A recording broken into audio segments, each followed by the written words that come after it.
welcome to And So Much More. I am your host, Cami Smith, and I'm here with my friend Robin Moore from Human Resources, and we're going to talk about emotional intelligence today. How did you get into, so you teach a class on emotional intelligence. Yes, correct. How did you get into that? We had talked about adding that to our curriculum for our leadership development as well as just across the organization. And so I did some research and found the training with the company called TalentSmart. Yes. And was able to go and spend a few days out in San Diego. Oh, wow. Rough, I know. Getting certified to teach it, but I was really interested in it anyway, even before we started talking about offering it as a training. So when it came up as that opportunity, I was very excited and very willing to volunteer to get certified to teach it. Love it. What has the reception been like here at Centra? It's been really great. We were a little nervous at first because it's more focused on the soft skills, and people don't always put a lot of faith in the soft skills. When you deal with people who deal with scientific facts and health and biology, they're not always that's big a really fans good point. It's of like a soft clinical. skills. Clinical world doesn't always live in the soft skill world, and so we've been very, very pleased with the response. We get a lot of good feedback. People who come to the class, they're asking, can I send people to this class? Can you come do it for our team? Can I send people? We have someone who could really benefit. It could really be beneficial. But it's been very, very good. And we're even talking now with some folks within the organization about maybe the possibility of offering it to maybe some of our providers. Maybe to our residents as they're coming on board. So it's taking root, if you will, and spreading. And people are really, really excited about the possibility. And, I joke. It is not a negative thing to be sent to this emotional intelligence class. In fact, our entire office did it, and I was so excited. I just feel like pouring into yourself, developing yourself mentally, emotionally as a person is so important, especially when you work with people at all. I mean, it's so important in your personal life. And so I feel like it's such a gift to be able to go through something like this. And I also love like personality tests. I feel like I've taken every personality test there is. Oh, those are the best, yes. And so in this way, at least the way that this worked for me, and please, you tell me if I'm butchering this, but we got a link and we took a test, an online test. And it measured very specific things that related to emotional intelligence. And correct. What were those things? How you deal with situations, how you're able to recognize emotions in yourself, in other people, how you can recognize the situation you're in. Basically, how can you read the room, the temperature of the room. And the scores when they come back, people when they come to class, they're always a little hesitant because they're looking at me like, I failed. And I'm like, it's not a and I'm like, I brought mine and I'm already like kind of keeping it close. Yes. Like and I always have to say, it's not a test in the terms of your score determines how well or how bad you are at something. It's an indicator of how often you answered similar questions the same way. Yeah. Because I know when people take it, they're looking at me like, you asked the same question multiple times. And there's a method to that madness. I did. And it's the great thing about the emotional intelligence assessment that you take is it tells you where you're at right now. Yeah. And then once you've taken the class, you get lots of great resources available to you to work on improving areas where you want to improve. It is the one part of our personality or our makeup that we can improve. Yeah. We can't change our IQ because it is what it is. It's our capacity to learn. And our personality doesn't tend to change. We basically are who we are. Yeah. We can adapt, we can adjust to situations as needed, but our emotional intelligence is the one factor that we can improve. We can get better at with practice, with purposeful practice. And so that's the great thing about the class is once you take the class, 6 months later, you get another assessment link to take the assessment again. Yes, that was quite insightful. Areas where you may have improved from your first time. And it's just that knowledge about yourself, about social situations and how you deal with those. It's invaluable, especially in the world that we live in healthcare, because you are dealing with so many different types of people and so many different types of emotions at various times. It's really good to have that level of self-awareness to be able to say, this is a good day for me, or it's a bad day for me, or I know what I need to do to adjust. Yes. There is such, I don't want to call it a trend, even though that's what it kind of feels like. There is a higher awareness and a higher importance really placed on like mental health and emotional health within just kind of communities. Ours, a growing one, but I feel like if you go online, like you can't be online and not see something about self-awareness and Absolutely. And so, what this has done, like for me personally, so identified self-awareness is one of my highest scores, which is awesome. Yeah. But self-management was my lowest score. So I'm very aware, but I don't do anything with it.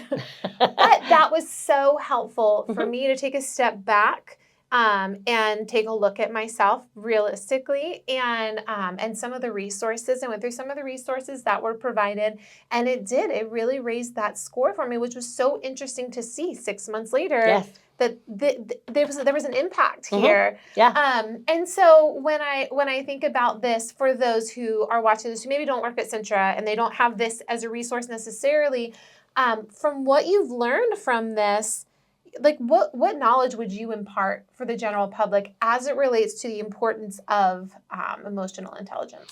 I think the main thing is the self-awareness piece. So many people can benefit from that. Some people think they're self-aware and they really aren't. So I would highly encourage people, if you have a chance, to follow the TalentSmart page on Facebook or LinkedIn, or read the book Emotional Intelligence. It's a huge win. It's a great way to sort of invest in yourself, pour into yourself. I think ever since COVID, as we were talking about earlier, we've all had to make changes. We've all had to readjust how we approach just our everyday life. And just having that knowledge about yourself, what triggers you, what makes you happy, what makes you sad, what angers you, to be able to know and realize, oh, this is going down the wrong road, or this is going to be a good day and I can help. It just, that's the very first step, that self-awareness level. And it's interesting, self-awareness was also my highest. Was it really? And self-management was my lowest. Maybe that's pretty common. That's I don't know. It might be. But I would think definitely, the self-awareness is really the key. And so if somebody's watching that's not a part of Centra and not available for this training, I would definitely recommend the book, Emotional Intelligence. Yes, the book was great. It gets you started. It gives you that baseline, and it includes a link that folks who buy the book, they can actually take the assessment online as well. So there you go. Opportunity to actually be a part of it. Absolutely. And then getting this, is the 6 months later then included if you take the initial test? Is that just part of it? Or is that maybe what Centra does? That's what Centra, that's with ours. With me being a certified trainer, we're able to do that. But it is, with the book, you can, for yourself or a loved one can take that just to give you that baseline of this is where I'm at. But then the book also walks you through ways to improve areas where you want to get better, how you can, different steps you can take, things you can do on a daily basis, practices you can put in place to help you. And it becomes if it becomes part of your daily routine, you start building new neural pathways and your brain literally starts to change. The more you practice it, the more you do it. Yeah, it does. And then it becomes part of your everyday behavior. Oh my gosh, I love it. So I follow a neuroscientist. Her name is Dr. Caroline Leaf. I'm not sure if you've heard of her, but she talks a lot about, she calls them creating grooves in your brain and rewriting habits and thought patterns. And it aligns so closely now that you say that with so much of this work, because I think there is that mindset that people have that like people just don't change. You know what I mean? And on some level, you are who you are. Correct. But how you interact with other people, and I think even the more you understand yourself, it really opens you up to understand the people around you a little bit better. Absolutely. And it can be a drastic difference from point A to maybe point Z. But, over time, there's a difference that can be made. I love that you talked about that time in COVID, because I think a big part of this, even for me in like developing emotional intelligence, came in that COVID season because I was alone.